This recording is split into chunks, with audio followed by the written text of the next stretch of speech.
मेरे प्यारे देशवासियों,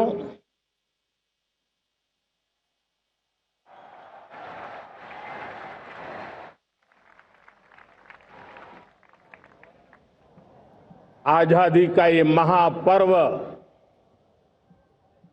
140 करोड़ संकल्पों का पर्व है। आजादी का ये पर्व सामूहिक सिद्धियों का गौरव का पल है और हृदय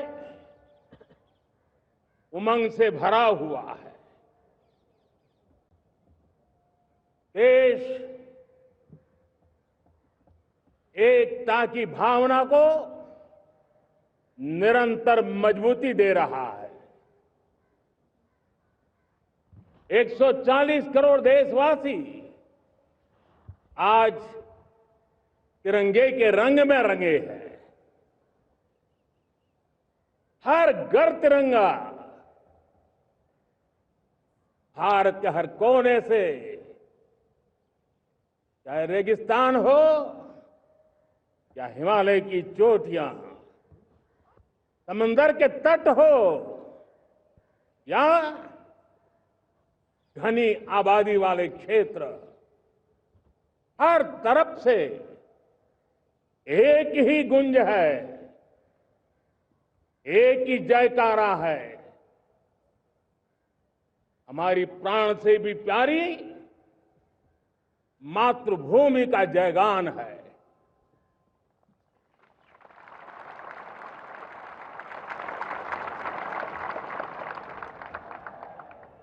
मेरे प्यारे देशवासियों, सन 47 में अनंत संभावनाओं के साथ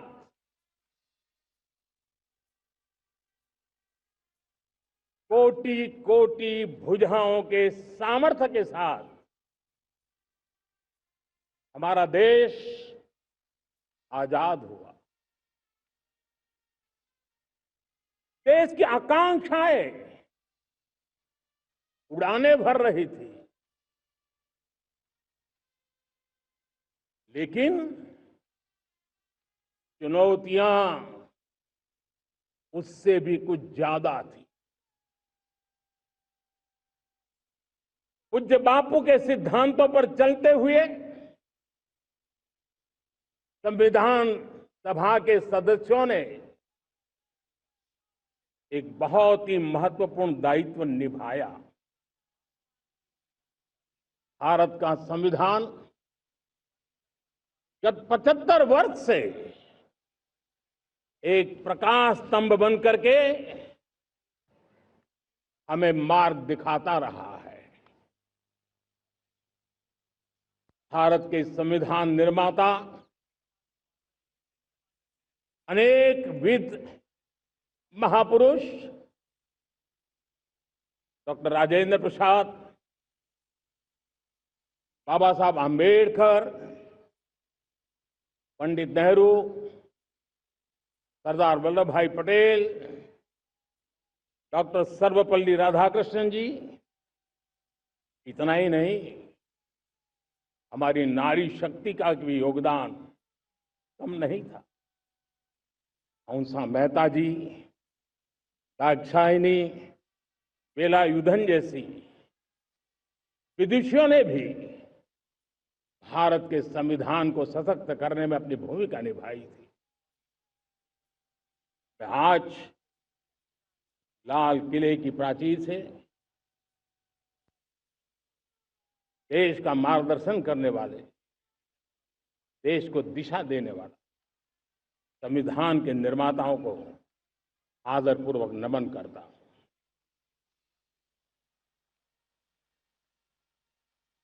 मेरे प्यारे देशवासियों, हम आज डॉक्टर श्यामा प्रसाद मुखर्जी की 125वीं जयंती भी मना रहे हैं। डॉक्टर श्यामा प्रसाद मुखर्जी भारत के संविधान के लिए बलिदान देने वाले देश के पहले महापुरुष थे। संविधान के लिए बलिदान, धारा 370 की दीवार गिराकर एक देश एक संविधान के मंत्र को जब हमने साकार किया तो हमने डॉक्टर श्यामा प्रसाद मुखर्जी को सच्ची श्रद्धांजलि दी। लाल किले पर आज कई विशेष महानुभाव उपस्थित हैं। दूर सुदूर गांव के पंचायतों के सदस्य हैं, ड्रोन दीदी के प्रतिनिधि हैं, लखपति दीदी की प्रतिनिधि हैं, खेल जगत से जुड़े लोग हैं, राष्ट्र जीवन में कुछ न कुछ देने वाले यहां महानुभाव उपस्थित हैं। एक प्रकार से यहां मेरी आंखों के सामने मैं लघु भारत के दर्शन कर रहा हूं और टेक्नोलॉजी के माध्यम से विशाल भारत के साथ भी आज लाल किला जुड़ा हुआ है। मैं आजादी के इस महापर्व पर देशवासियों का, विश्व भर में फैलाए हुए भारत प्रेमियों का, हमारे मित्रों का हृदय से बहुत बहुत अभिनंदन करता हूं। साथियों, प्रकृति हम सब की परीक्षा ले रही है। पिछले कुछ दिनों में प्राकृतिक आपदाएं, भूस्खलन, बादलों का फटना, न जाने कितनी कितनी आपदाएं हम झेल रहे हैं। पीड़ितों के साथ हमारी संवेदना है। राज्य सरकारें और केंद्र सरकार मिलकर के बचाव के काम, राहत के काम, पुनर्वसन के काम में पूरी शक्ति से जुटे हुए हैं। साथियों, आज 15 अगस्त का एक विशेष महत्व भी मैं देख रहा। मुझे बहुत गर्व हो रहा है। आज मुझे लाल किले की प्राचीर से ऑपरेशन सिंदूर के वीर जाबाजों को सैल्यूट करने का अवसर मिला है।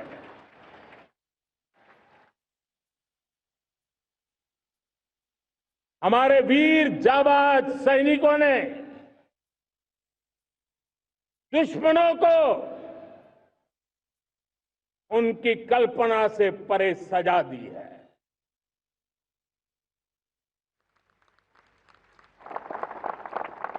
और इस अपील को पहलगाम में सीमा पार से आतंकियों ने आकर के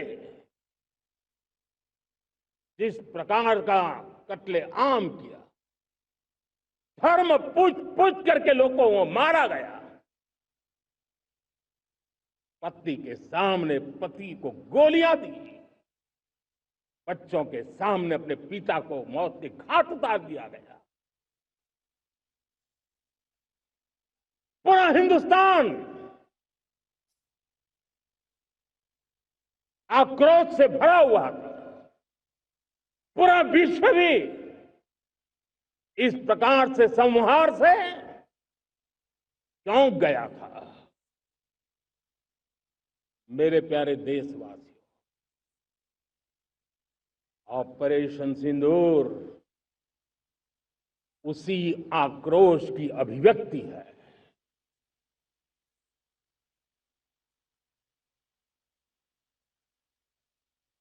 बाईस तारीख के बाद हमने हमारे सेना को खुली छूट दे दी। रणनीति वो तय करे, लक्ष्य वो तय करे, समय भी वो चुने। और हमारी सेना ने वो करके दिखाया। जो कई दशकों तक कभी हुआ नहीं था। सैकड़ों किलोमीटर दुश्मन की धरती पर घुस करके आतंकी हेडक्वार्टर्स को मिट्टी में मिला दिया, आतंकी इमारतों को खंडहर बना दिया।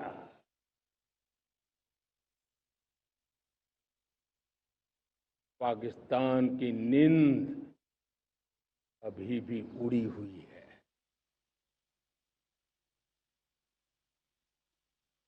पाकिस्तान में हुई तबाही इतनी बड़ी है कि रोज नए नए खुलासे हो रहे हैं, नई नई जानकारियां आ रही हैं।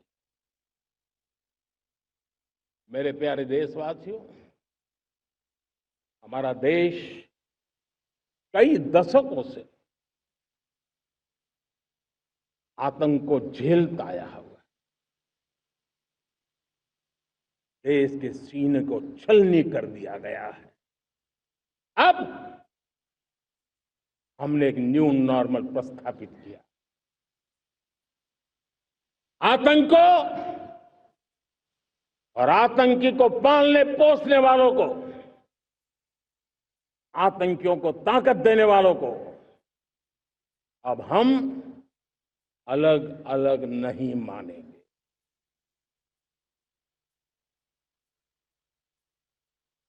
वो मानवता के समान दुश्मन है, उनके बीच कोई फर्क नहीं है। अब भारत ने तय कर लिया है कि न्यूक्लियर की धमकियों को अब हम सहने वाले नहीं हैं। न्यूक्लियर ब्लैकमेल लंबे अरसे से चलाया, अब वो ब्लैकमेल नहीं सहा जाएगा।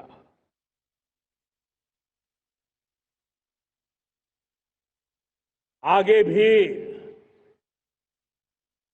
अगर दुश्मनों ने ये कोशिश जारी रखी, हमारी सेना तय करेगी, सेना की शर्तों पर, सेना जो समय निर्धारित करे उस समय पर,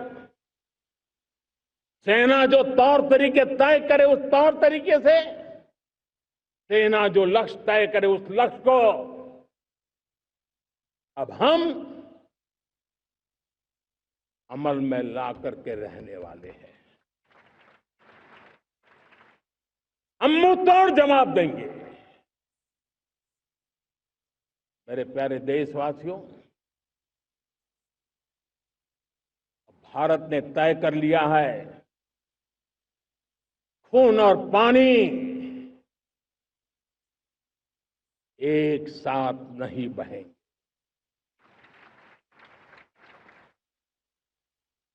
अब देशवासियों को भली भांति पता चला है कि सिंधु का समझौता कितना अन्यायपूर्ण है, कितना एक तरफा है।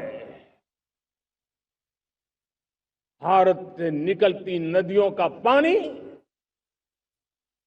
दुश्मनों के खेत को सींच रहा है और मेरे देश के किसान, मेरे देश की धरती पानी के बिना प्यासी है।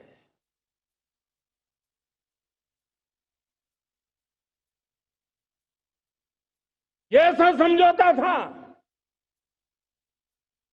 इसने पिछले 7 दशक से मेरे देश के किसानों का अकल्पनीय नुकसान किया है।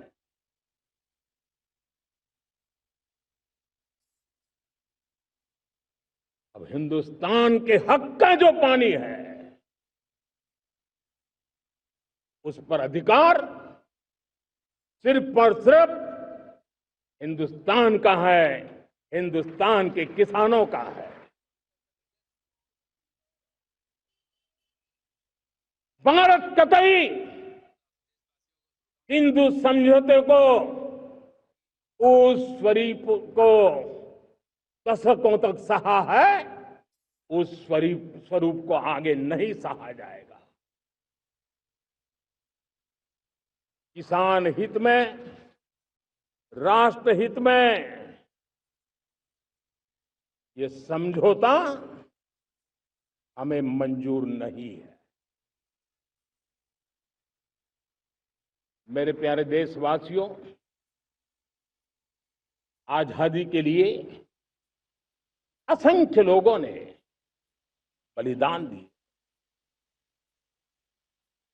अपनी जवानी खपा दी, जेलों में जिंदगी गुजारी है, फांसी के तख्त पर लटके हैं, कुछ लेने पाने बनने के लिए नहीं, मां भारती के स्वाभिमान के लिए, कोटि कोटि जनों की आजादी के लिए, गुलामी की जंजीरों को तोड़ने के लिए।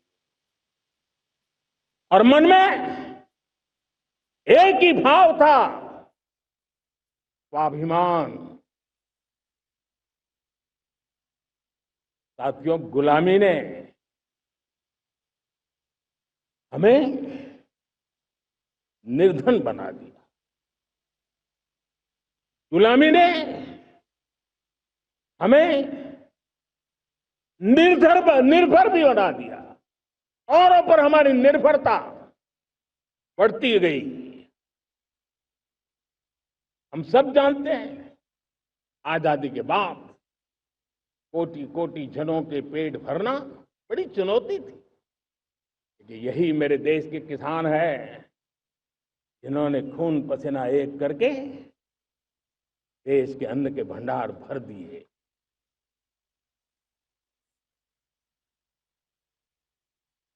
अनाज के संबंध में देश को आत्मनिर्भर बना दिया। एक राष्ट्र के लिए आत्मसम्मान की सबसे बड़ी कसौटी आज भी उसकी आत्मनिर्भरता है। और मेरे प्यारे देशवासियों, विकसित भारत का आधार भी है आत्मनिर्भर भारत।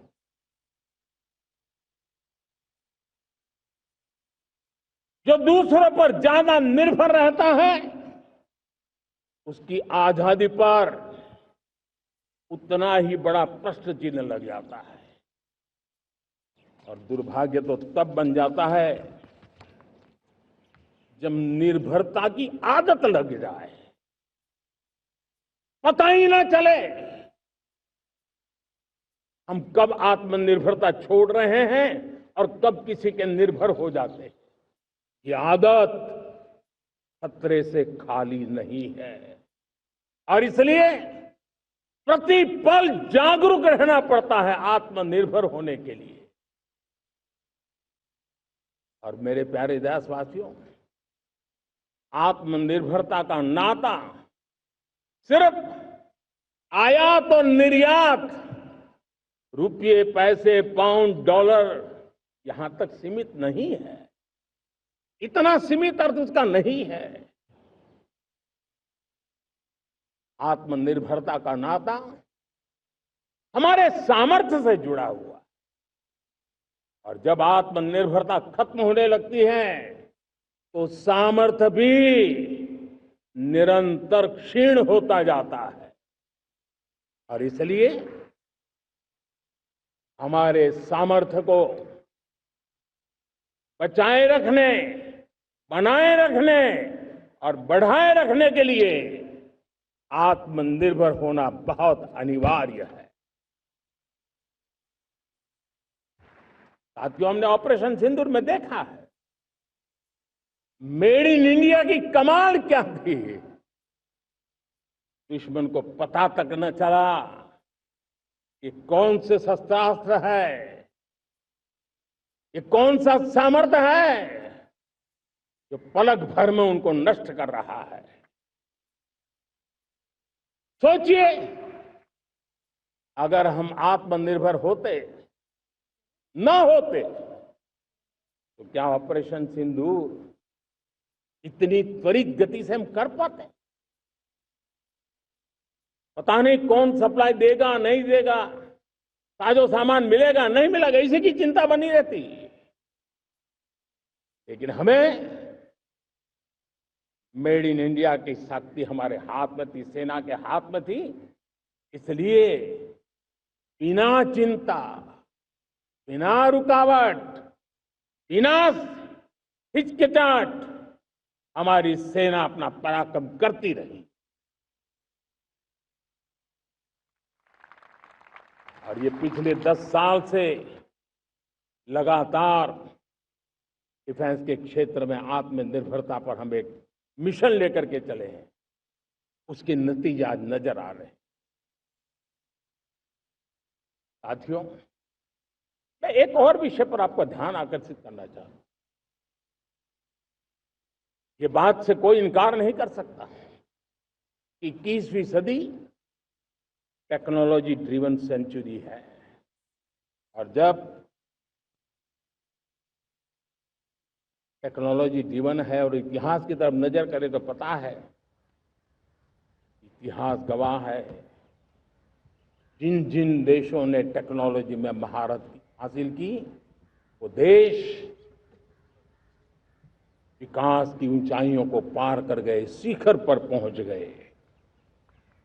आर्थिक शक्ति नए पैमाने पर पहुंचती गई।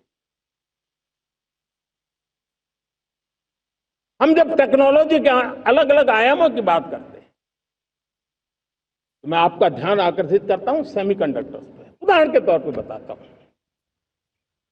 मैं यहां लाल किले से किसी सरकार की आलोचना करने के लिए खड़ा नहीं हुआ और नहीं मैं करना चाहता, लेकिन देश की युवा पीढ़ी को जानकारी होना भी उतना जरूरी है।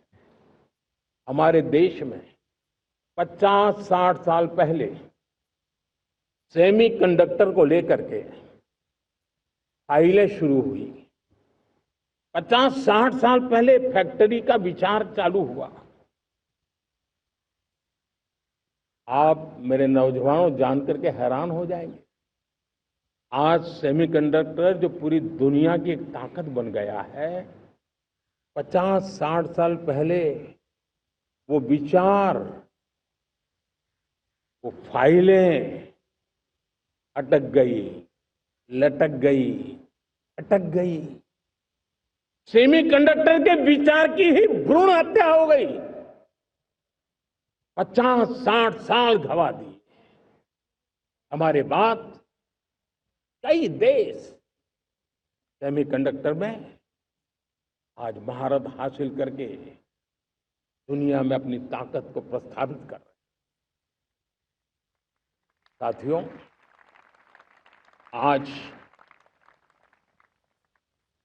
हमने उस बोझ से मुक्त होकर के मिशन मोड में सेमीकंडक्टर के काम को आगे बढ़ा है।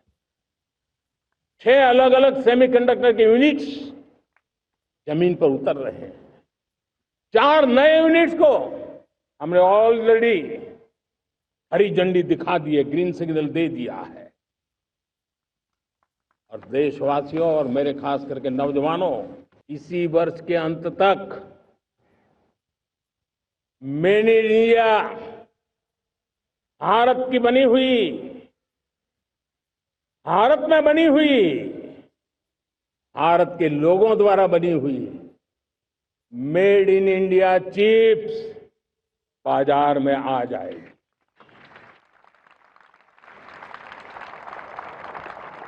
मैं दूसरा उदाहरण देना चाहता हूं।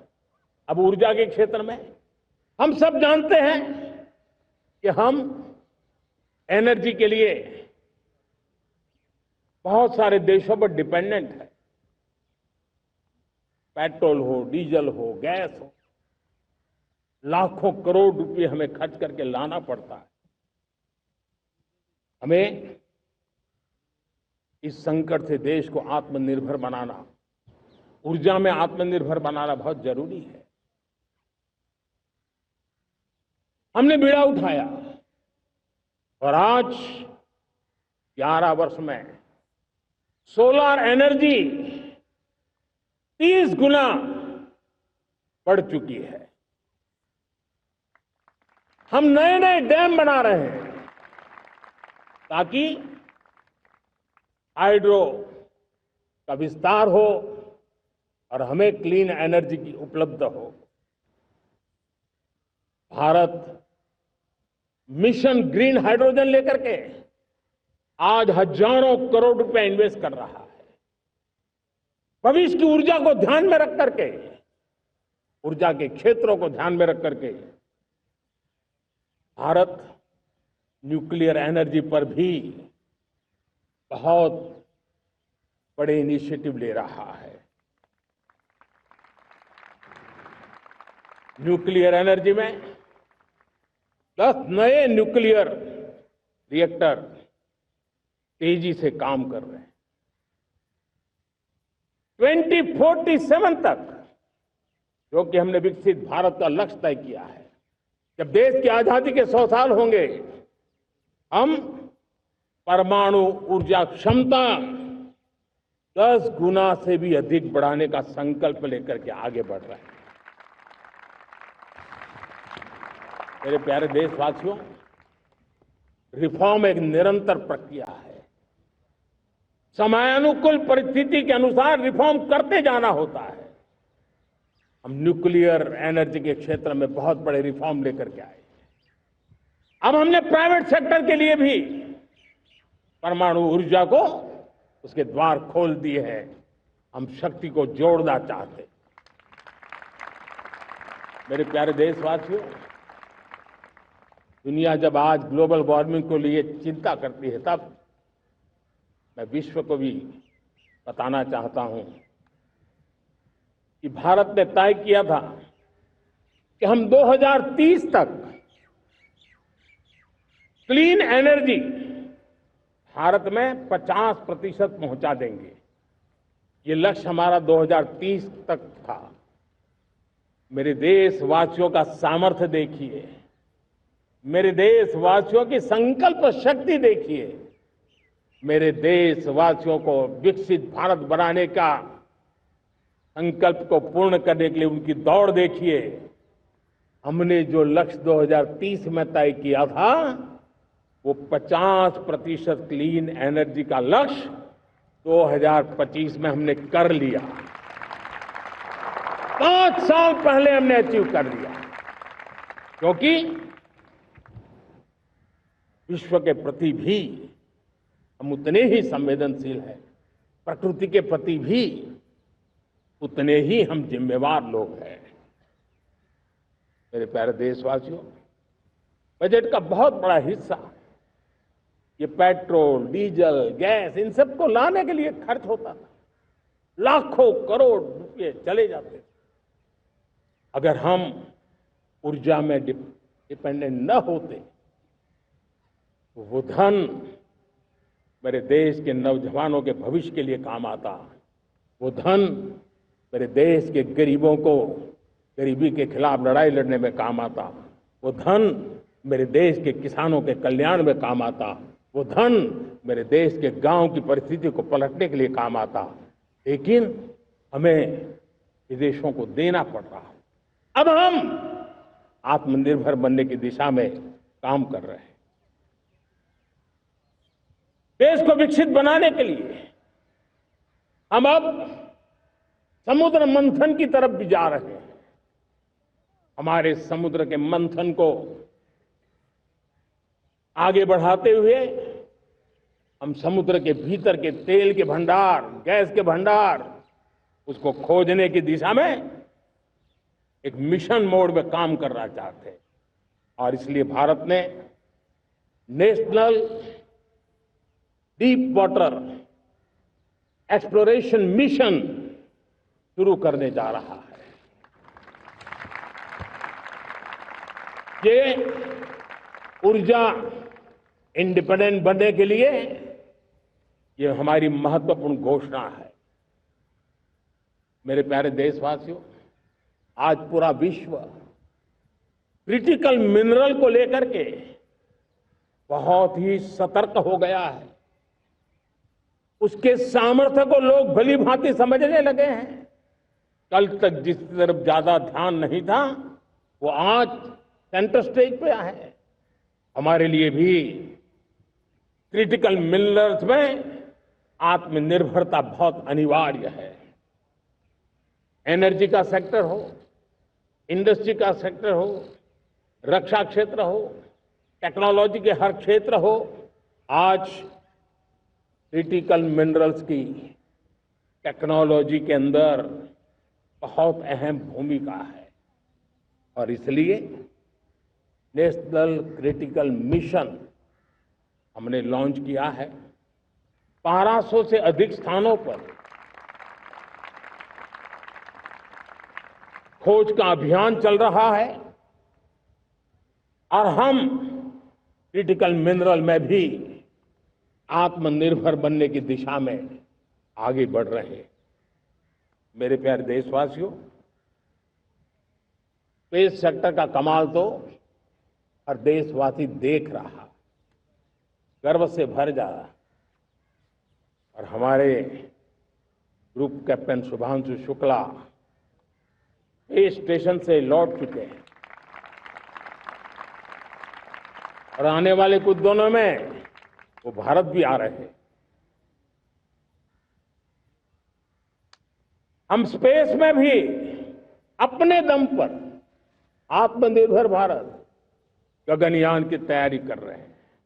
हम अपने बलबूते पर हमारा अपना स्पेस स्टेशन बनाने की दिशा में हम काम कर रहे हैं। और पिछले दिनों स्पेस में जो रिफॉर्म किए गए, मुझे बहुत गर्व हो रहा है। मेरे देश के 300 से ज्यादा स्टार्टअप्स आप सिर्फ और सिर्फ स्पेस सेक्टर में काम कर रहे हैं और उन 300 स्टार्टअप में हजारों नौजवान पूरे सामर्थ्य के साथ जुटे हैं।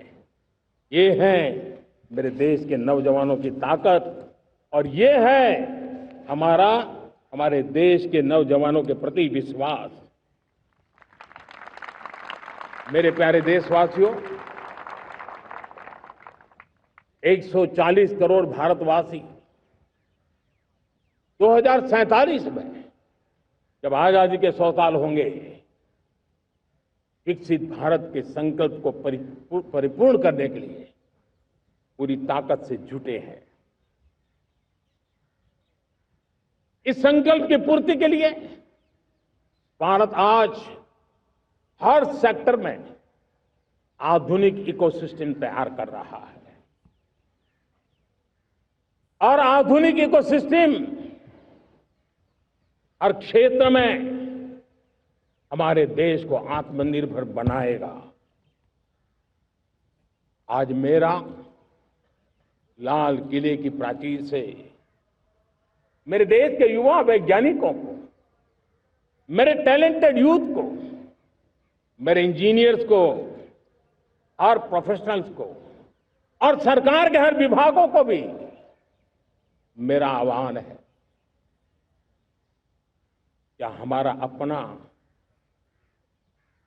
Made in India fighter jets के लिए जेट इंजन हमारा होना चाहिए कि नहीं होना चाहिए?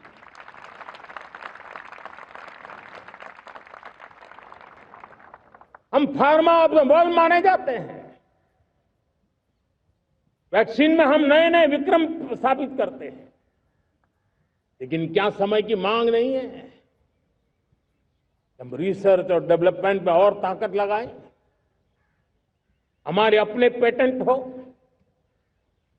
हमारी अपनी बनाई हुई मानव जात के कल्याण की सस्ते से सस्ती और सबसे कारगर नई नई दवाइयों की शोध हो, हर संकट में साइड इफेक्ट के बिना मानव जात के कल्याण में काम आए। बायो 3 पॉलिसी भारत सरकार ने बनाई है। मैं देश के नौजवानों को कहता हूं, आइए बायो 3 पॉलिसी का अध्ययन करके अब कदम उठाइए। देश का भाग्य बदलना है, आपका सहयोग चाहिए। मेरे प्यारे देशवासियों, आज आईटी का युग है, डेटा की ताकत है। क्या समय की मांग नहीं है? ऑपरेटिंग सिस्टम से लेकर के साइबर सुरक्षा तक, डीप टेक से लेकर के आर्टिफिशियल इंटेलिजेंस तक, सारी चीजें हमारी अपनी हो, इस पर हमारे ही लोगों का सामर्थ्य जुटा हुआ हो, उनकी सामर्थ्य शक्ति का विश्व को परिचय कराए। साथियों, आज दुनिया में सोशल मीडिया का हो, बाकी प्लेटफॉर्म का हो, दुनिया के प्लेटफॉर्म पर हम काम कर रहे हैं। दुनिया ने हमने दिखा दिया है, यूपीआई का हमारा प्लेटफॉर्म आज दुनिया को अजोबा कर रहा है। हमारे में सामर्थ्य है। रियल टाइम ट्रांजैक्शन में 50% अकेला भारत यूपीआई के माध्यम से कर रहा है। इसका मतलब की ताकत है। क्रिएटिव वर्ल्ड हो, सोशल मीडिया हो, ये जितने भी प्लेटफॉर्म्स हैं, मेरे देश के नौजवानों में चुनौती करता हूं आपको, आइए हमारे अपने प्लेटफॉर्म क्यों ना हो, हम क्यों दूसरों पर निर्भर रहे, क्यों भारत का धन बाहर जाए। और मुझे आपके सामर्थ्य पर भरोसा है। मेरे प्यारे देशवासी, जैसे ऊर्जा के क्षेत्र में हम डिपेंडेंट हैं, वैसा ही देश का दुर्भाग्य है कि फर्टिलाइजर, उसमें भी हमें दुनिया पर निर्भर रहना पड़ता है। मेरे देश के किसान भी फर्टिलाइजर का सही उपयोग कर करके धरती माता की सेवा कर सकते हैं। अनाप शनाप उपयोग से भी धरती मां को बहुत नुकसान पहुंचा रहे हैं। लेकिन साथ साथ मैं देश के नौजवानों को कहना चाहता हूं, देश के उद्योग जगत को कहना चाहता हूं, देश के प्राइवेट सेक्टर को कहना चाहता हूं, आइए हम फर्टिलाइजर के भंडार भर दें, हम नए नए तौर तरीके खोजें और भारत की आवश्यकता के अनुसार हम अपना फर्टिलाइजर तैयार करें। हम औरों पर निर्भर न रहे। साथियों, आने वाला युग ईवी का है। अब ईवी बैटरी क्या हम नहीं बनाएंगे? हम निर्भर रहेंगे? सोलर पैनल की बात हो, इलेक्ट्रिक व्हीकल्स के लिए जिन जिन चीजों की आवश्यकताएं हैं वो हमारी अपनी होनी चाहिए। साथियों, मैं ये इसलिए कहने की हिम्मत करता हूं, क्यों? क्योंकि मुझे देश के नौजवानों के सामर्थ्य पर भरोसा है। और भरोसा सिर्फ वो मेरे देश के नौजवान है इतने मात्र से नहीं है। कोविड के समय हम बहुत सारी चीजों पर निर्भर थे। तो मेरे देश के नौजवानों को कहा गया कि वैक्सीन हमारी अपनी चाहिए, देश ने करके दिखाया। कोविन प्लेटफॉर्म हमारा अपना होना चाहिए, देश ने करके दिखाया। करोड़ों करोड़ों लोगों की जिंदगी बचाने का काम हमने किया है। वही स्पिरिट, वही जज्बा हमें जीवन के हर क्षेत्र में आत्मनिर्भर बनने के लिए अपना सब कुछ देना है। अपना जो बेस्ट है वो हमें दे करके रहना है। साथियों, पिछले 11 साल में एंटरप्रेन्योरशिप, उद्यमशीलता को बहुत बड़ी ताकत मिली। आज लाखों स्टार्टअप्स टियर 2, टियर 3 सिटी में देश की अर्थशक्ति को, देश के इनोवेशन को ताकत दे रहे हैं। उसी प्रकार से मुद्रा योजना से हमारे देश के करोड़ों नौजवान, उसमें भी हमारी बेटियां, करोड़ों करोड़ों लोग मुद्रा से लोन लेकर के अपना खुद का कारोबार कर रहे हैं। खुद तो अपने पैरों पर खड़े हुए हैं, लेकिन औरों को भी पैरों पर खड़े रहने की ताकत देते हैं। वे भी एक प्रकार से हर व्यक्ति को आत्मनिर्भर बनाने का अवसर दे रही है। मेरे साथियों, विमेन सेल्फ हेल्प ग्रुप किसी का ध्यान नहीं था। पिछले 10 साल में विमेन सेल्फ हेल्प ग्रुप ने कमाल करके दिखाया। आज उनके प्रोडक्ट दुनिया के बाजार में जाने लगे हैं। लाखों करोड़ों का कारोबार हमारे विमेन सेल्फ हेल्प ग्रुप करते हैं। मैंने एक बार मन की बात में खिलौने की बात कही थी। हम करोड़ों करोड़ रुपए के खिलौने विदेश से लाते थे। मैंने ऐसे ही मन की बात पे कहा, करे मेरे देश के नौजवानों, ऐसा भी करें इन्हें क्या, किलो भी बाहर देंगे। और आज मैं गर्व से कहता हूं कि मेरा देश खिलौने एक्सपोर्ट करने लग गया है। यानी देश के सामर्थ्य को हर प्रकार के अवसर मिले, हर रुकावटों से मुक्ति मिले, उसको सर्वाधिक करने के लिए प्रेरित किया जाए। देश कर सकता है। मैं देश के युवाओं से कहता हूं, आइए आप इनोवेटिव आइडियाज लेकर के, आपके आइडियाज को मरने मत देना दोस्त। आज का आपका आइडिया हो सकता है आने वाली पीढ़ी का भविष्य बना सकता है। मैं आपके साथ खड़ा हूं, मैं आपके लिए काम करने के लिए तैयार हूं, आपका साथी बन के काम करना तैयार हूं। आप आइए, हिम्मत जुटाइए, इनिशिएटिव लीजिए।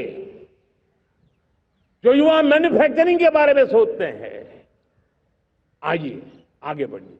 सरकार के नियमों में बदलाव करना है, मुझे बताइए। अब देश रुकना नहीं चाहता है। 2047 दूर नहीं है, एक एक पल की कीमत है और हम एक भी पल गंवाना नहीं चाहते दोस्तों।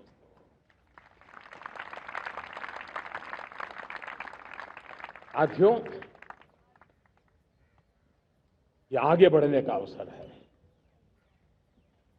बड़े सपने देखने का अवसर है, संकल्प के लिए समर्पित होने का अवसर है। जब सरकार आपके साथ है और मैं स्वयं आपके साथ हूं, तब हम नया इतिहास बना सकते हैं। साथियों, आज नेशनल मैन्युफैक्चरिंग मिशन पर बहुत तेजी से काम हो रहा है। हमारे एमएसएमईज, उसका लोहा दुनिया मानती है। ये दुनिया में बड़ी बड़ी चीजें बनती है ना, कुछ न कुछ तो औजार हमारे देश के एमएसएमईज के द्वारा जाते हैं, बड़े गर्व के साथ जाते हैं। लेकिन हम कॉम्प्रिहेंसिव इंटीग्रेटेड विकास की राह पर जाना चाहते हैं और इसलिए उनकी शक्ति बढ़े। और उसमें भी मैंने पहले एक बार लाल किले से कहा था, जीरो डिफेक्ट जीरो इफेक्ट। आज कहना चाहता हूं कि हमें विश्व बाजार में अपने सामर्थ्य का लोहा मनवाना है, तो हमें क्वालिटी में निरंतर नई ऊंचाइयों को पार करना।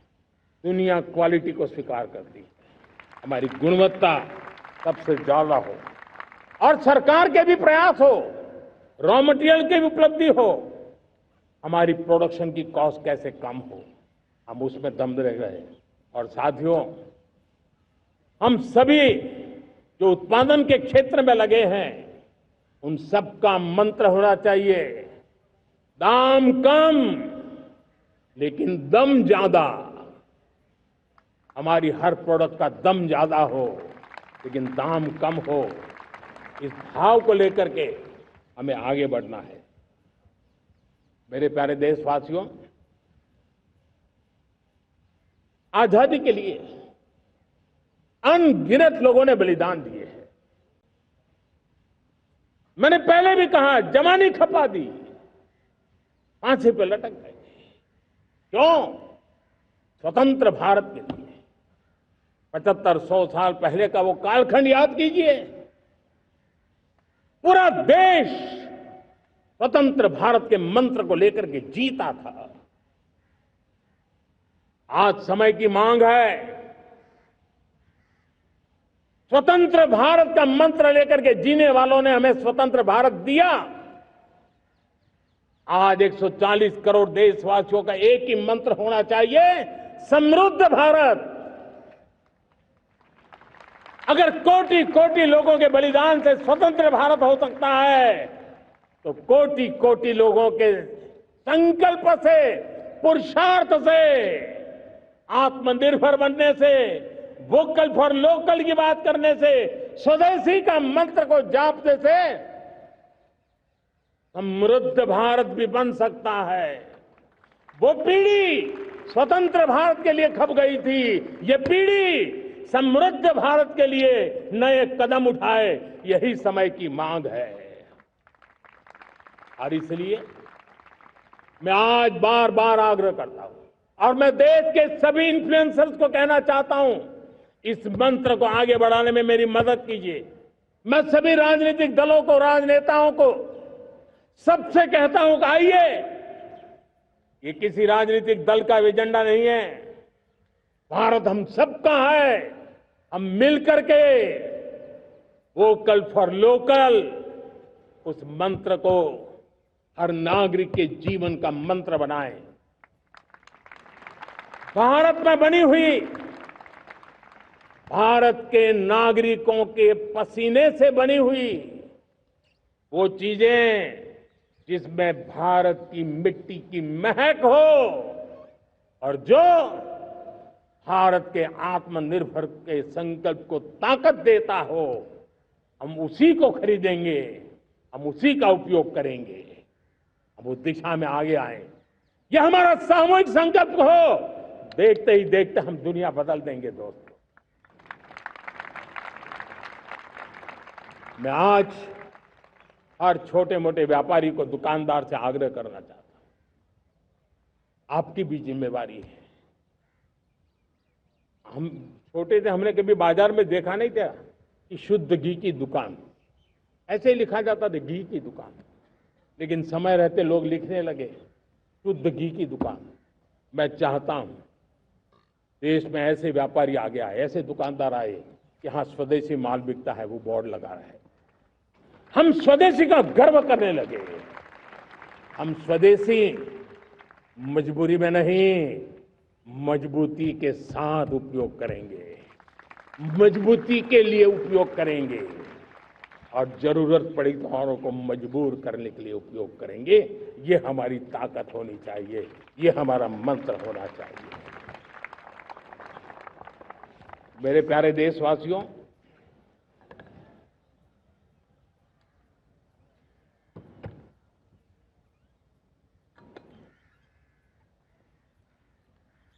मुझे बहुत लंबे समय से सरकार में काम करने का अवसर मिला है। मैंने कई सारे उतार चढ़ाव देखे हैं। सरकारों की मुसीबतों से भी मैं परिचित हूं, व्यवस्थाओं की मर्यादाओं से भी परिचित हूं। लेकिन उसके बावजूद भी हमारी जिम्मेवारी है कि हम किसी की लकीर को छोटी करने में अपनी ताकत बर्बाद न करें। मैं बड़े अनुभव से कहता हूं, किसी दूसरे की लकीर छोटी करने के लिए अपनी ऊर्जा हमें नहीं खपानी है। हमें पूरी ऊर्जा के साथ हमारी लकीर को लंबा करना है।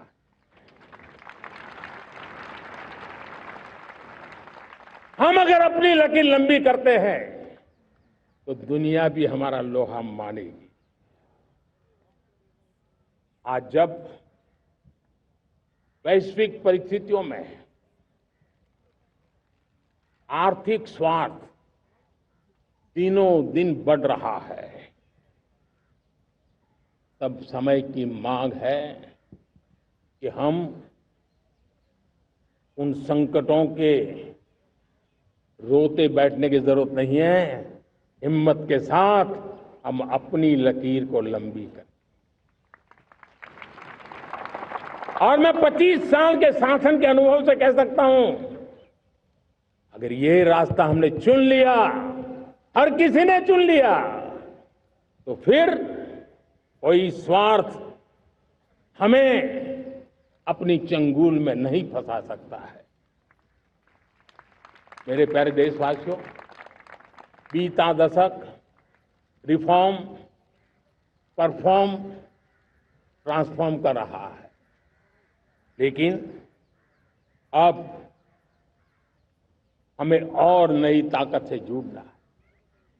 पिछले दिनों हमने कई रिफॉर्म्स किए, एफडीआई हो, इंश्योरेंस कंपनी की बात हो, विश्व की यूनिवर्सिटीज को भारत के अंदर स्थान देने की बात हो, कई रिफॉर्म्स किए हैं। 40,000 से ज्यादा अनावश्यक कंप्लायंसेस को हमने खत्म किया है। इतना ही नहीं, 1500 से अधिक पुराने कानून जो बाबा आदम के जमाने के थे, उन सबको हमने खत्म कर दिया है। हमने दर्जनों कानूनों को सरल करने के लिए संसद में जाकर के जनता के हितों को सर्वोपरि रख करके बदलाव किए हैं। इस बार भी हो हल्ला के बीच लोगों तक बात पहुंची नहीं होगी, लेकिन एक बहुत बड़ा रिफॉर्म इनकम टैक्स एक्ट में हुआ है। करीब 280 से ज्यादा धाराएं हमने समाप्त करने का निर्णय किया है। और साथियों, सिर्फ आर्थिक मोर्चे पर ही रिफॉर्म नहीं, हमने नागरिक के जीवन को भी आसान बनाने के लिए रिफॉर्म किए। इनकम टैक्स रिफंड की बात हो, रिफॉर्म का परिणाम है। फेसलेस असेसमेंट की बात हो, रिफॉर्म का परिणाम है। 12 लाख तक आज इनकम टैक्स से मुक्ति दे देना, देश का जो भविष्य बनाने में उत्सुक है ऐसा मेरा मध्यम वर्ग का परिवार आज खुला नहीं समा रहा है। कभी किसी ने सोचा नहीं था कि 12 लाख रुपए तक का इनकम टैक्स पर जीरो कर दिया जाएगा। आज कर लिया है। जब देश का सामर्थ्य बढ़ता है तो देशवासियों को लाभ मिलता है। अंग्रेजों के जमाने से दंड संहिता में हम दबे पड़े थे, दंड का भय दिखा करके जीवन चल रहा था। 75 साल आजादी के ऐसे ही गए। हमने दंड संहिता को खत्म कर दिया, न्याय संहिता को ले आए हैं। न्याय संहिता में भारत के नागरिक के प्रति विश्वास का भाव है, भारत के नागरिक के अंदर अपनेपन का भाव है, संवेदनशीलताओं से भरा हुआ है। हमने रिफॉर्म की यात्रा को तेज करने के लिए बीड़ा उठाया। हम बहुत तेजी से आगे बढ़ना चाहते हैं। मैं चाहता हूं देशवासियों, देश के लिए कर रहा हूं, मैं मेरे लिए नहीं कर रहा हूं, किसी का बुरा करने के लिए नहीं कर रहा हूं। मेरे राजनीतिक दल, मेरे प्रतिस्पर्धी साथी भी देश की इस उज्जवल भविष्य के लिए आगे आए, हमारा साथ दें। स्ट्रक्चरल रिफॉर्म्स की बात हो, रेगुलेटरी रिफॉर्म्स की बात हो, पॉलिसी रिफॉर्म की चर्चा हो, प्रोसेस रिफॉर्म की चर्चा हो, प्रोसीड्यूरल रिफॉर्म्स करने की जरूरत हो, हर प्रकार के रिफॉर्म्स ये आज हमने मकसद बना करके चले हैं। और मेरे प्यारे देशवासियों, नेक्स्ट जनरेशन रिफॉर्म्स के लिए हमें एक टास्क फोर्स गठित करने का निर्णय किया है। ये टास्क फोर्स समय सीमा में इस काम को पूरा करे, वर्तमान नियम, कानून, नीतियां, रीतियां 21वीं सदी के अनुकूल, वैश्विक वातावरण में अनुकूल और भारत को 2047 में विकसित राष्ट्र बनाने के संदर्भ में नए सिरे से तैयार हो और उसका समय सीमा में अपना कार्य पूरा करने के लिए इस टास्क फोर्स की रचना की है। साथियों, ये रिफॉर्म के कारण जो नए लोग अपना भविष्य बनाने चाहते हैं उनको तो हिम्मत मिलेगी। हमारे स्टार्टअप्स हो, हमारे लघु उद्योग हो, हमारे गृह उद्योग हो, उन लोग उद्यमियों को उनकी कंप्लायंस कॉस्ट बहुत कम हो जाएगी और उसके कारण उनको एक नई ताकत मिलेगी। जो एक्सपोर्ट की दुनिया में उनको लॉजिस्टिक सपोर्ट के कारण, व्यवस्थाओं में बदलाव के कारण उनको एक बहुत बड़ी ताकत मिलेगी। साथियों, ऐसे ऐसे कानून है हमारे देश में, छोटी छोटी चीजों के लिए जेल में डालने के कानून है। आप हैरान हो जाएंगे, किसी ने नजर नहीं डाली। मैं पीछे लगा हूं, ये मेरे देश के नागरिकों को जेल में बंद करने वाले जो अनावश्यक कानून है वो खत्म होने चाहिए। हम संसद में पहले भी बिल लाए थे, इस बार भी लेके आए हैं। साथियों, इस दिवाली में आपकी डबल दिवाली का काम मैं करने वाला हूं। इस दिवाली में आपको एक बहुत बड़ा तोहफा देशवासियों को मिलने वाला है। पिछले 8 साल से हमने जीएसटी का बहुत बड़ा रिफॉर्म किया। पूरे देश में टैक्स के बर्डन को कम किया, टैक्स की व्यवस्थाओं को सरल किया और 8 साल के बाद समय की मांग है कि हम एक बार उसको रिव्यू करें। हमने एक हाई पावर कमेटी को बिठा करके रिव्यू शुरू किया, राज्यों से भी विचार विमर्श किया और मेरे प्यारे देशवासियों, हम नेक्स्ट जनरेशन जीएसटी रिफॉर्म्स लेकर के आ रहे हैं। ये दिवाली के अंदर आपके लिए तोहफा बन जाएंगे। सामान्य मानवीय की जरूरतों के टैक्स भारी मात्रा में कम कर दिए जाएंगे। बहुत बड़ी सुविधा बढ़ेगी। हमारे एमएसएमई, हमारे लघु उद्यमी, इनको बहुत बड़ा लाभ मिलेगा। रोजमर्रा की चीजें बहुत सस्ती हो जाएगी और उससे इकोनॉमी को भी एक नया बल मिलने वाला है। मेरे प्यारे देशवासियों, आज देश तीसरी बड़ी इकोनॉमी बनने के लिए समय है, तेज गति से आगे बढ़ रहा है। हम दरवाजे खटखटा रहे हैं और बहुत तेजी से हम उसको अचीव भी कर लेंगे। और कोई तो दिन होगा, मैं आपके बीच आकर के लाल किले की प्राचीर से ये खबर भी सुनाऊंगा।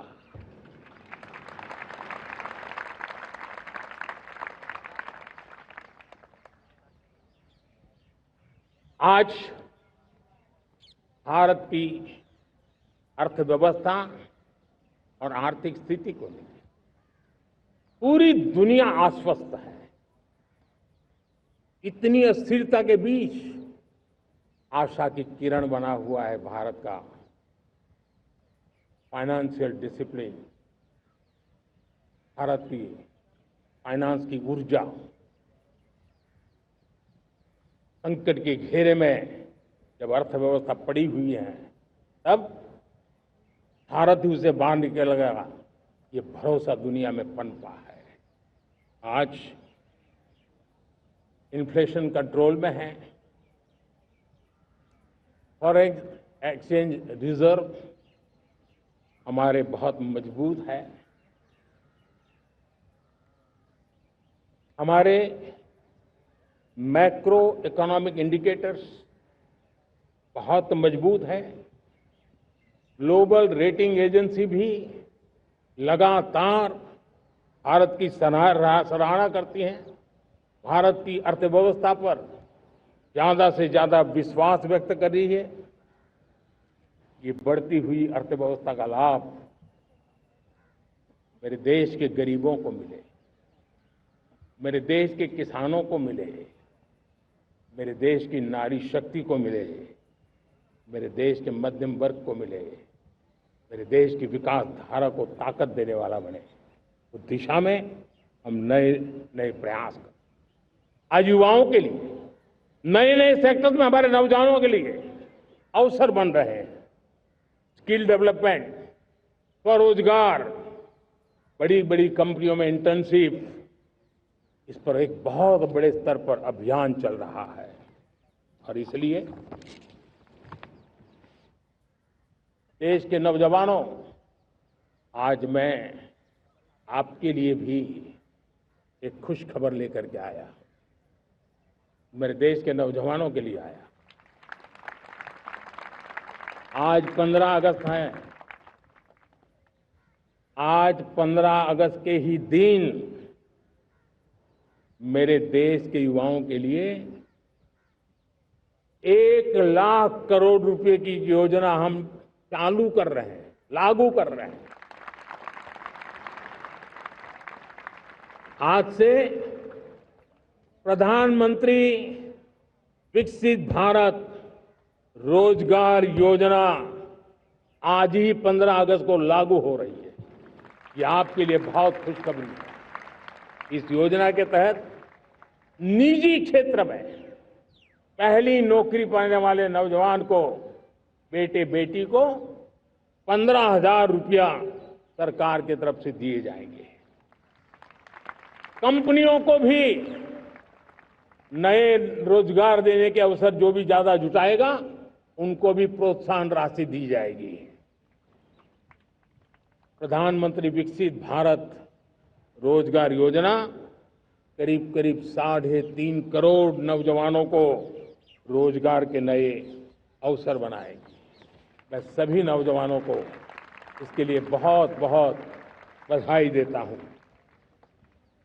मेरे प्यारे देशवासियों, आज भारत में नारी शक्ति का लोहा हर कोई मानने लगा। बढ़ती इकोनॉमी की लाभार्थी हमारी नारी है, लेकिन बढ़ती इकोनॉमी को गति देने में भी हमारी नारी का बहुत बड़ा योगदान भी, हमारी मातृशक्ति का योगदान है, हमारी स्त्री शक्ति का योगदान है। स्टार्टअप से लेकर स्पेस सेक्टर तक हमारी बेटियां छाई हुई हैं, खेल के मैदान में छाई हुई हैं, फौज में चमक रही है। आज गर्व के साथ नारी कंधे से कंधा मिला करके देश की विकास यात्रा में भागीदार हो रही। देश गर्व से भर गया जब एनडीए की विमेन कैडेट्स उनका पहला पास आउट हुआ था। पूरा देश गर्व से भर गया था। सारे टीवी चैनल उसी के पीछे लगे हुए थे। कितने बड़े गौरव की पल थी। Self help group, 10 crore self help group की बहनें क्या कमाल कर रही है। नमो ड्रोन दीदी नारी शक्ति की एक नई पहचान बनी। गांव में मुझे एक बहन मिली, वो कहती मुझे अब तो गांव वाले पायलट कह करके बुलाते हैं। बड़े गर्व से कह रहे हैं। ज्यादा पढ़ी लिखी नहीं थी, लेकिन उसका रतबा पैदा हुआ है। साथियों, हमने 3 करोड़ महिलाओं को लखपति दीदी बनाने का संकल्प लिया था। 3 करोड़। और मुझे आज संतोष है कि हम तेज गति से काम कर रहे हैं। समय से पहले 3 करोड़ का लक्ष्य पार कर लेंगे। और आज मैं खुशी से देश को बताना चाहता हूं कि मेरे नारी शक्ति का सामर्थ्य देखिए। देखते ही देखते 2 करोड़ महिलाएं लखपति दीदी बन चुकी है। आज कुछ लखपति दीदी हमारे सामने बैठी है। ये है मेरे सामर्थ्य। और मेरा विश्वास है दोस्तों, भारत की विकास यात्रा में उनकी भागीदारी बढ़ने वाली। मेरे प्यारे देशवासियों, मेरे देश के किसानों का भारत की अर्थव्यवस्था में बहुत बड़ा योगदान है।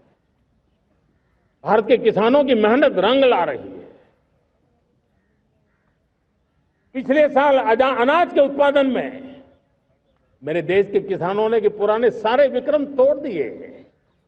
ये सामर्थ्य है मेरे देश का। उतनी ही जमीन, लेकिन व्यवस्थाएं बदली, पानी पहुंचने लगा, अच्छे सीड्स मिलने लगे, किसानों को अच्छी सुविधाएं मिलने लगी, तो वो अपना सामर्थ्य देश के लिए बढ़ा रहा है। आज भारत दूध, दाल, जूट जैसे उत्पादन में नंबर 1 है दुनिया में। आज दुनिया का दूसरा सबसे बड़ा फिश प्रोड्यूसर। मेरे मछुआरा भाई बहनों की ताकत देखिए। फिश प्रोड्यूसर में दुनिया में हम दूसरे नंबर पर पहुंच चुके हैं। आज भारत चावल, गेहूं, फल और सब्जी के उत्पादन में भी दुनिया में दूसरे नंबर पर पहुंच चुका है। साथियों, आपको खुशी होगी, मेरे देश के किसान जो पैदावार देते हैं, आज वो उत्पादन दुनिया के बाजार में पहुंच रहा है।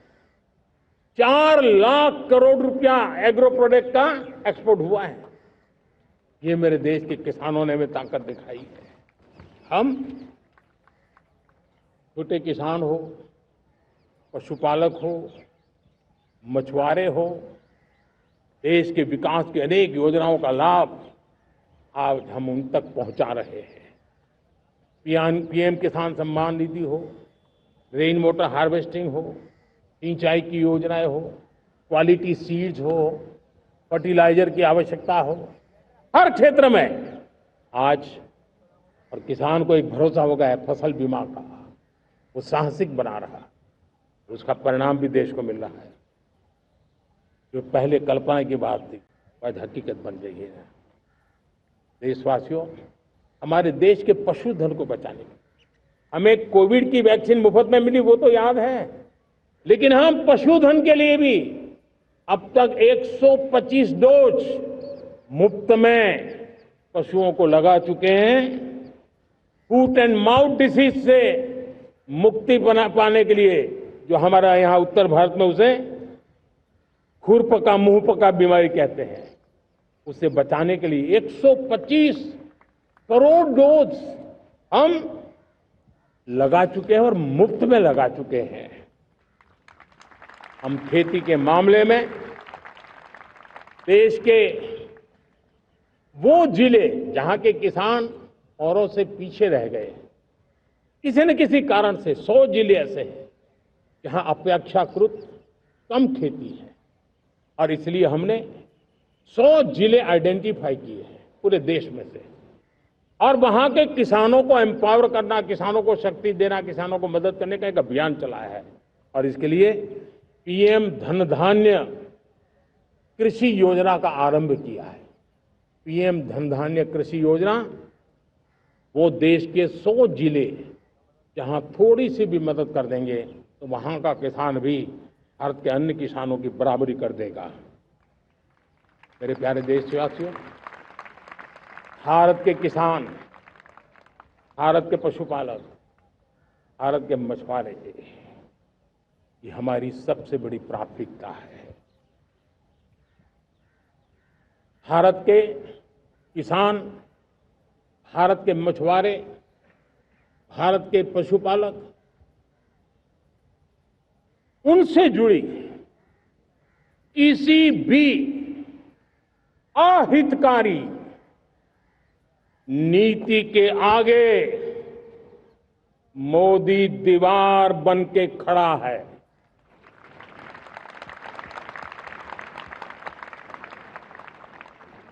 भारत अपने किसानों, अपने पशुपालकों, अपने मछुआरों के संबंध में कभी भी कोई समझौता नहीं स्वीकार करेगा।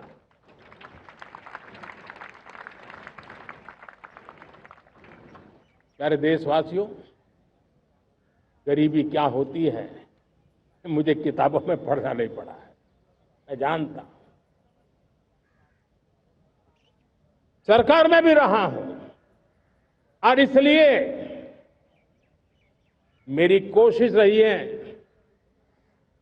कि सरकार फाइलों में नहीं होनी चाहिए।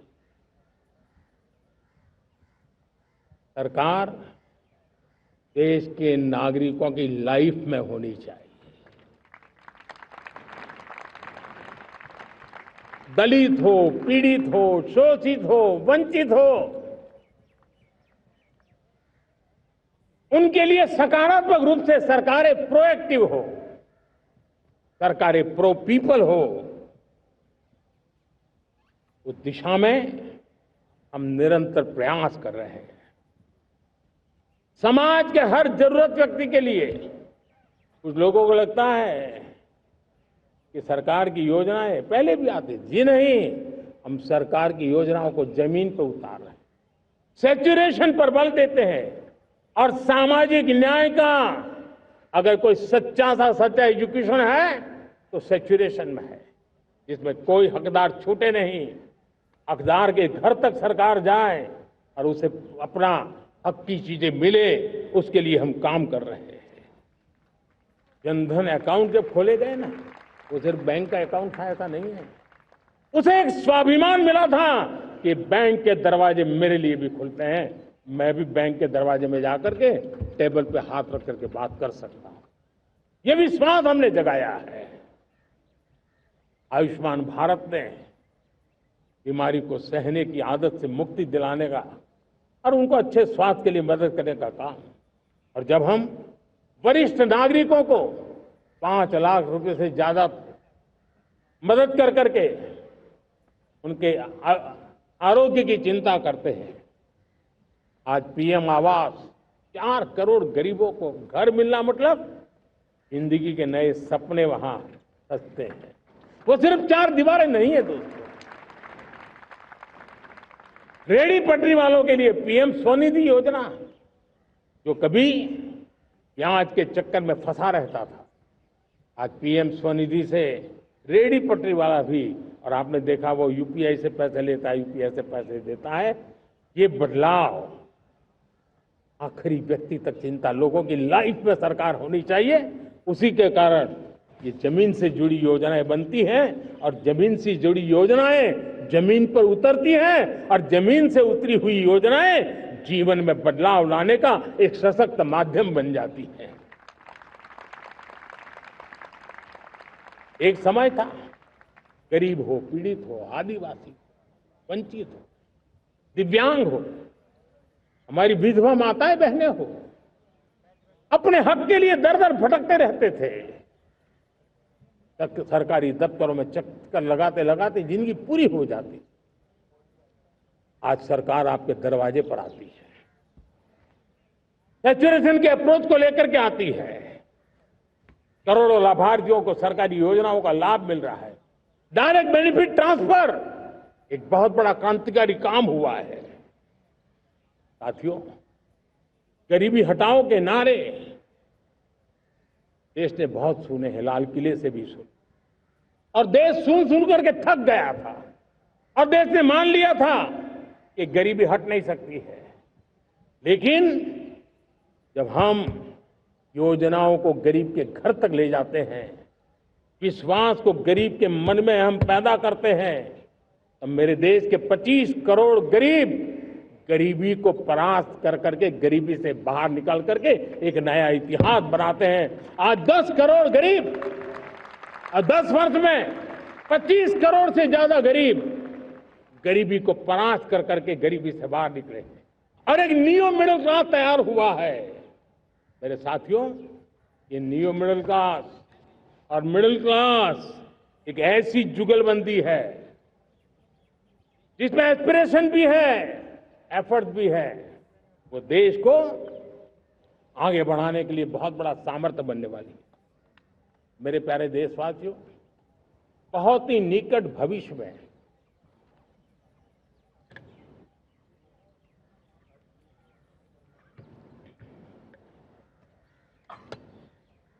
मेरे प्यारे देशवासियों, बहुत ही निकट भविष्य में महान समाज सुधारक महात्मा ज्योतिबा फुले जी की 200वीं जयंती आ रही है। हम उस जयंती के समारोह शुरू करने जा रहे हैं, और महात्मा ज्योतिबा फुले के सिद्धांत, उन्होंने जो मंत्र दिए, उसमें हमारे लिए प्रेरणा है।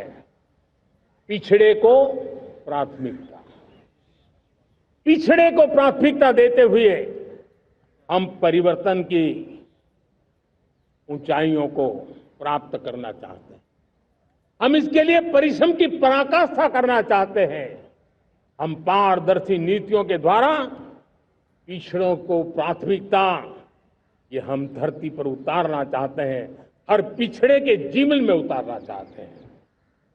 साथियों, रेहड़ी पटरी वालों के लिए स्वनिधि योजना हो, या हमारे हुनर वाले, हाथ से काम करने वाले विश्वकर्मा योजना की बात हो, आदिवासी में भी जो पिछड़े रह गए हैं उनके लिए पीएम जनधन की योजना की बात हो, हमारे पूर्वी भारत को विकास में पूरे देश के अंदर बराबरी में लाना और उनको नेतृत्व देने की दिशा में काम हो। हम सिर्फ समाज पिछड़े हो उनकी चिंता तक अटकने वाले नहीं है। जो क्षेत्र पिछड़े हैं उनको भी हम प्राथमिकता देना चाहते हैं। जो जिले पिछड़े रहे हैं हम उनको प्राथमिकता देना चाहते हैं। जो ब्लॉक पिछड़े रहे हैं उनको प्राथमिकता देना चाहते हैं। हमने 100 एस्पिरेशनल डिस्ट्रिक्ट, 500 एस्पिरेशनल ब्लॉक, उसी मिशन में काम किया है। हमने पूर्वी भारत के विकास के लिए हजारों करोड़ रुपए के इंफ्रास्ट्रक्चर के प्रोजेक्ट को बल दिया है। हमने पूर्वी भारत के जीवन को बदल करके देश की विकास यात्रा में भागीदार बनने का। मेरे प्यारे देशवासियों, जीवन हर क्षेत्र में विकास होना चाहिए। विकास के लिए खेल का भी महत्व होता है। और मुझे खुशी है कि एक जमाना था जहाँ बच्चे खेल में अगर समय लगाते हैं तो माँ बाप ज्यादा पसंद नहीं करते थे। आज एकदम से उलट गया है। अगर बच्चे खेलकूद में आगे आते हैं, रुचि लेते हैं, तो माँ बाप गर्व से भर जाते हैं। मैं इसे एक शुभ संकेत मानता हूं। मेरे देश के परिवार के अंदर खेल को प्रोत्साहन का वातावरण मैं देखता हूं, मेरा मन गर्व से भर जाता है। मैं इसे देश के भविष्य के लिए बहुत शुभ संकेत मानता हूं। और साथियों, इस खेल को बढ़ावा देने के लिए हमने नेशनल स्पोर्ट्स पॉलिसी, कई दशकों के बाद हम देश में खेलो भारत नीति को लेकर के आए हैं, ताकि एक खेल जगत का सर्वांगीण विकास का प्रयास हो। स्कूल से लेकर के ओलंपिक तक हम एक पूरा इकोसिस्टम डेवलप करना चाहते हैं, चाहे कोचिंग की व्यवस्था हो, फिटनेस की बात हो, खेल के मैदान हो, खेल की व्यवस्थाएं हो, खेल के लिए आवश्यक साधन हो, लघु उद्योगों को भी खेल के साधन बनाने में मदद करने की बात हो। यानी एक प्रकार से पूरा इकोसिस्टम हम दूर दराज के बच्चों तक पहुंचाना चाहते हैं। लेकिन साथियों, जब मैं फिटनेस की बात करता हूं, जब मैं खेलकूद की बात करता हूं, तो मैं एक चिंता भी आपके सामने रखना चाहता हूं। हमारे देश के हर परिवार को चिंता करनी चाहिए। मोटापा हमारे देश के लिए बहुत बड़ा संकट बनता जा रहा है। आने वाले वर्षों में लोग, जो पंडित लोग हैं वो कहते हैं, जो जानकार लोग कहते हैं, हर तीसरे व्यक्ति में एक व्यक्ति मोटापे का शिकार होगा। हमें मोटापे से बचना है, ओबेसिटी से बचना है। और इसलिए मैंने बाकी सब करना पड़ेगा, लेकिन एक छोटा सा सुझाव दिया था कि परिवार तय करे कि जब खाने का तेल घर में आएगा 10% कम ही आएगा और 10% कम ही उपयोग करेंगे, और हम ओबेसिटी के खिलाफ लड़ाई को जीतने की दिशा में हम अपना योगदान देंगे।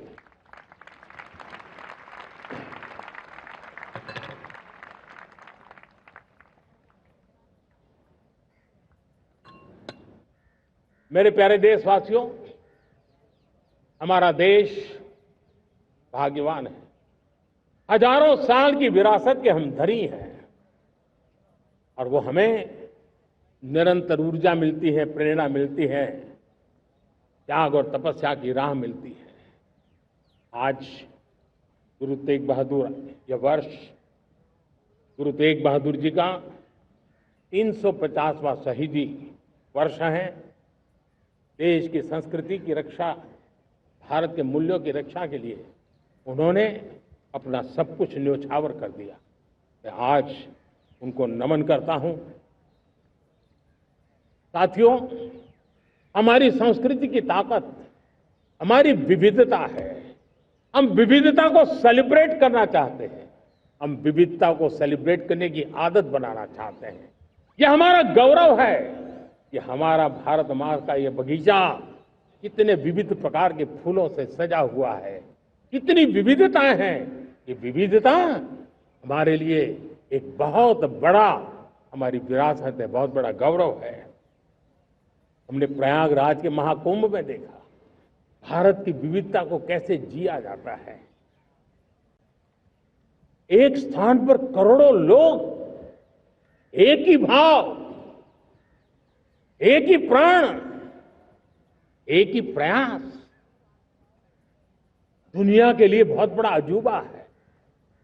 महाकुंभ की वो सफलता भारत की एकता की, भारत के सामर्थ्य की दुहाई देती है। साथियों, हमारा देश भाषाओं की विविधता से बहुत ही भरा हुआ है, पुलकित है। और इसीलिए हमने मराठी, असमिया, बांग्ला, पाली, प्राकृत को क्लासिकल लैंग्वेज का दर्जा दिया है। और मेरा मत है, हमारी भाषाएं जितनी विकसित होगी, हमारी सभी भाषाएं जितनी समृद्ध होगी, हमारे नॉलेज के सिस्टम को भी उतना ही बल मिलने वाला है।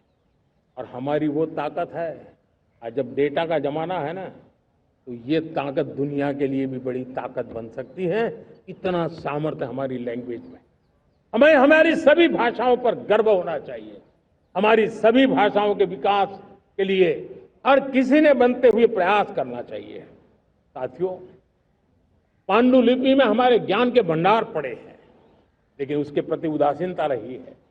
इस बार हमने ज्ञान भारतम योजना के तहत देश भर में जहां भी हस्तलिखित ग्रंथ है, जहां पांडुलिपियां हैं, सदियों पुराने जो दस्तावेज हैं, उनको खोज खोज करके आज की टेक्नोलॉजी का उपयोग करते हुए उस ज्ञान की समृद्धि को आने वाली पीढ़ियों के लिए काम आए, उस दिशा में काम कर रहे हैं।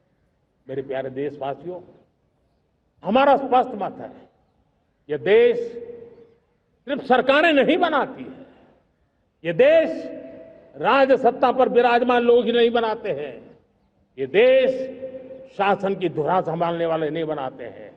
ये देश बनता है कोटि कोटि जनों के पुरुषार्थ से, ऋषियों के, मुनियों से, वैज्ञानिकों के, शिक्षकों के, किसानों के, जवानों के, सेना के, मजदूरों के, हर किसी के प्रयास से देश बनता है। हर किसी का योगदान होता है, व्यक्ति का भी होता है, संस्थाओं का भी होता है। आज मैं बहुत गर्व के साथ एक बात का जिक्र करना चाहता हूं। आज से 100 साल पहले एक संगठन का जन्म हुआ, राष्ट्रीय स्वयंसेवक संघ। 100 साल की राष्ट्र की सेवा एक बहुत ही गौरवपूर्ण स्वर्णिम पृष्ठ है। व्यक्ति निर्माण से राष्ट्र निर्माण के संकल्प को लेकर के 100 साल तक मां भारती का कल्याण का लक्ष्य लेकर के लक्षावधि स्वयंसेवकों ने मातृभूमि के कल्याण के लिए अपना जीवन समर्पित किया है। सेवा, समर्पण, संगठन और अप्रतिम अनुशासन, ये जिसकी पहचान रही है, ऐसा राष्ट्रीय स्वयंसेवक संघ दुनिया का ये सबसे बड़ा एनजीओ है। एक प्रकार से 100 साल का उसका समर्पण का इतिहास है। आज लाल किले की प्राचीर से 100 साल की इस राष्ट्र सेवा की यात्रा में योगदान करने वाले सभी स्वयंसेवकों को आदरपूर्वक स्मरण करता हूं और देश गर्व करता है राष्ट्रीय स्वयंसेवक संघ की इस 100 साल की भव्य समर्पित यात्रा को, और हमें प्रेरणा देता रहेगा। मेरे प्यारे देशवासियों, हम समृद्धि की ओर जा रहे हैं, लेकिन समृद्धि का रास्ता सुरक्षा से गुजरता है। पिछले 11 वर्षों में राष्ट्र सुरक्षा, राष्ट्र रक्षा, राष्ट्र के नागरिकों की रक्षा, इन सभी मोर्चों पर हमने पूरे समर्पण भाव से काम किया है। हम बदलाव लाने में सफल हुए हैं। यह देश जानता है कि हमारे देश का बहुत बड़ा जनजातीय क्षेत्र नक्सलवाद की चपेट में, माओवाद की चपेट में पिछले कई दशकों से लहूलुहान हो चुका था। सबसे ज्यादा नुकसान मेरे आदिवासी परिवारों को हुआ। आदिवासी माताओं बहनों ने अपने सपने के होनहार बच्चों को खो दिया। नौजवान बेटे गलत रास्ते पर खींच लिए गए, भटकाए गए, उनकी जीवन को तबाह कर दिया गया। हमने फौलादी हाथ से काम लिया। एक समय था, कभी 125 से ज्यादा जिलों में नक्सलवाद अपनी जड़ें जमा चुका था। माओवाद की चंगुल में हमारे जनजातीय क्षेत्र, हमारे जनजातीय नौजवान फंसे हुए थे। और आज 125 जिलों में से कम होते होते हम 20 पर ले आए हैं। उन जनजातीय समाज की सबसे बड़ी हमने सेवा की है। और आप देखिए, एक जमाना था जब बस्तर को याद करते ही माओवाद, नक्सलवाद, बम बंदूक की आवाज सुनाई देती थी। उसी बस्तर में माओवाद नक्सल से मुक्त होने के बाद जब बस्तर के नौजवान ओलंपिक करते हैं, हजारों नौजवान भारत माता की जय बोल करके खेल के मैदान में उतरते हैं, पूरा वातावरण उत्साह से भर जाता है। ये बदलाव देश देख रहा है। जो क्षेत्र कभी रेड कॉरिडोर के रूप में जाने जाते थे, वो आज विकास के ग्रीन कॉरिडोर बन रहे हैं। साथियों, हमारे लिए गर्व की बात है, भारत के नक्शे में जिन क्षेत्रों को लहूलुहान कर दिया गया था, लाल रंग से रंग दिया गया था, हमने वहां संविधान, कानून और विकास का तिरंगा फहरा दिया है। मेरे प्यारे देशवासियों, ये भगवान बिरसा मुंडा की 150वीं जयंती का अवसर है। तब इन जनजातीय क्षेत्रों को नक्सल से मुक्त कर करके, मेरे जनजातीय परिवार के नौजवानों की जिंदगी बचा करके हमने भगवान बिरसा मुंडा को एक सच्ची श्रद्धांजलि दी है।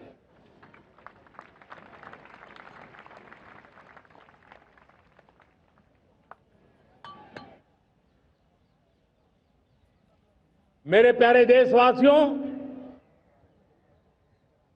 मैं आज देश के सामने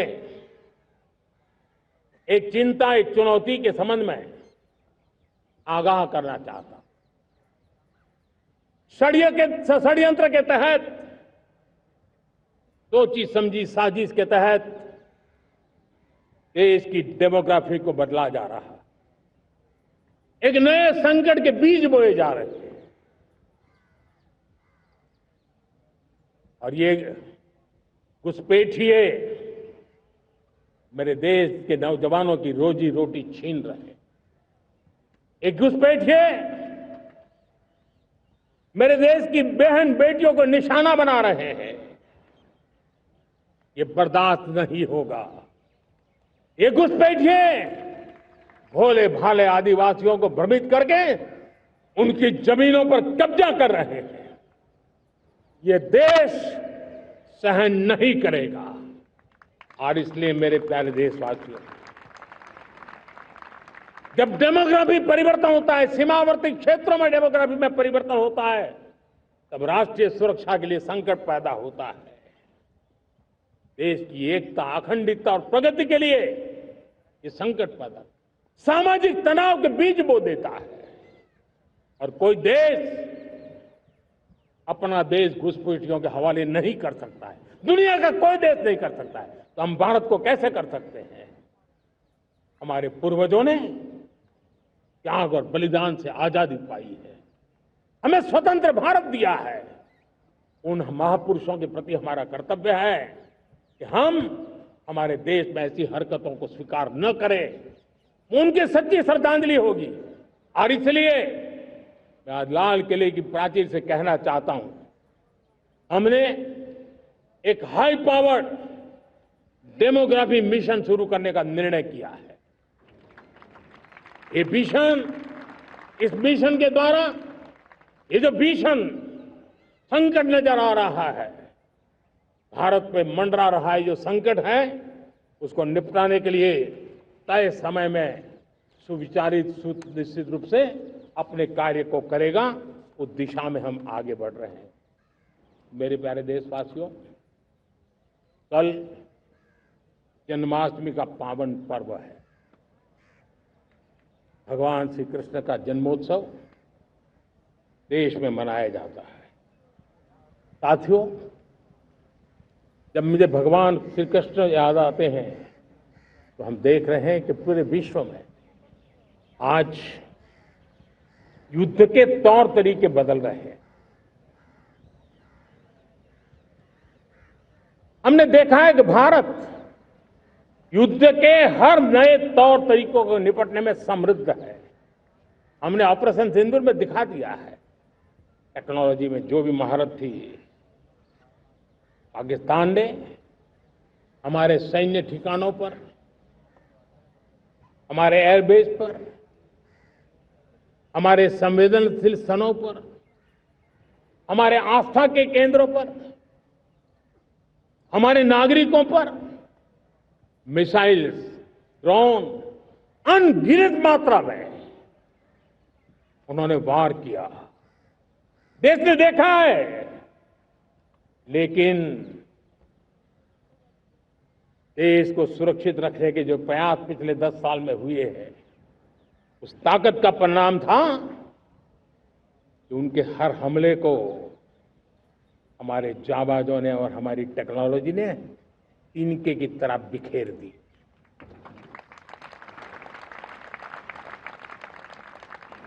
रत्ती भर नुकसान नहीं कर पाए। और इसलिए जब युद्ध के मैदान में टेक्नोलॉजी का विस्तार हो रहा है, टेक्नोलॉजी हावी हो रही है, तब राष्ट्र की रक्षा के लिए, देश के नागरिकों की सुरक्षा के लिए हमें भी, हमने जो आज महारत पाई है, वो महारत का और विस्तार करने की जरूरत है। हमने आज जो महारत पाई है, उसको लगातार अपग्रेडेड करते रहने की आवश्यकता है। और इसलिए साथियों, मैंने एक संकल्प लिया है, मुझे आपके आशीर्वाद चाहिए, कोटि कोटि देशवासियों के आशीर्वाद चाहिए। क्योंकि समृद्धि कितनी ही क्यों न हो, अगर सुरक्षा के प्रति उदासीनता बरतते हैं तो समृद्धि भी किसी काम की नहीं रहती। और इसलिए सुरक्षा का महत्व बहुत बड़ा है। और इसलिए आज लाल किले की प्राचीर से कह रहा हूं, आने वाले 10 साल में 2035 तक राष्ट्र के सभी महत्वपूर्ण स्थलों, जिनमें सामरिक के साथ साथ सिविलियन क्षेत्र भी शामिल है, जैसे अस्पताल हो, रेलवे हो, जो भी आस्था के केंद्र हो, उन्हें टेक्नोलॉजी के नए प्लेटफॉर्म द्वारा पूरी तरह सुरक्षा का कवच दिया जाएगा। ये सुरक्षा का कवच लगातार विस्तार होता जाए, देश का हर नागरिक सुरक्षित महसूस करे। किसी भी प्रकार की टेक्नोलॉजी हम पर वार करने आ जाए, हमारी टेक्नोलॉजी उससे बेहतर सिद्ध हो। और इसलिए आने वाले 10 साल 2035 तक मैं ये राष्ट्रीय सुरक्षा कवच का विस्तार करना चाहता हूं, मजबूती देना चाहता हूं, आधुनिक बनाना चाहता हूं। और इसलिए भगवान श्री कृष्ण से प्रेरणा पाकर के हमने श्री कृष्ण का जो सुदर्शन चक्र था, उस सुदर्शन चक्र की राह को चुना है। आप में से बहुत लोगों को याद होगा, जब महाभारत की लड़ाई चल रही थी, श्री कृष्ण ने अपने सुदर्शन चक्र से सूर्य के प्रकाश को रोक दिया था और दिन में ही अंधेरा कर दिया था। सूर्य प्रकाश को सुदर्शन चक्र से रोक दिया था। और तब अर्जुन ने जो शपथ ली थी जयद्रथ का वध करने की, उस प्रतिज्ञा को अर्जुन पूर्ण कर पाए थे। वो सुदर्शन चक्र के पराक्रम और रणनीति का परिणाम था। अब देश सुदर्शन चक्र मिशन लॉन्च करेगा।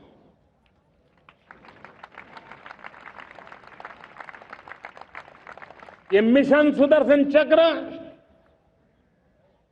एक पावरफुल वेपन सिस्टम दुश्मन के हमले को न्यूट्रलाइज तो करेगा ही करेगा, लेकिन कई गुना ज्यादा दुश्मन पर हिट बैक करेगा।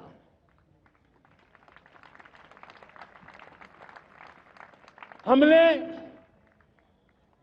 भारत के इस मिशन सुदर्शन चक्र के लिए कुछ मूलभूत बातें भी तय की है। आने वाले 10 सालों में हम उसको प्रखरता से आगे बढ़ाना चाहते हैं। एक तो ये पूरी आधुनिक सिस्टम, इसके लिए रिसर्च, डेवलपमेंट, उसकी मैन्युफैक्चरिंग हमारे देश में ही हो, हमारे देश के नौजवानों के टैलेंट से हो, हमारे देश के लोगों के द्वारा बनी। दूसरा, एक ऐसी व्यवस्था होगी जो वॉरफेयर के हिसाब से भविष्य में क्या क्या संभावनाएं हैं उसका हिसाब किताब लगा करके +1 की स्ट्रेटेजी वर्कआउट करेगी। और तीसरा, सुदर्शन चक्र की एक ताकत थी, वो बहुत ही प्रिसाइज, जहां जाना था वहीं जाता था और वापस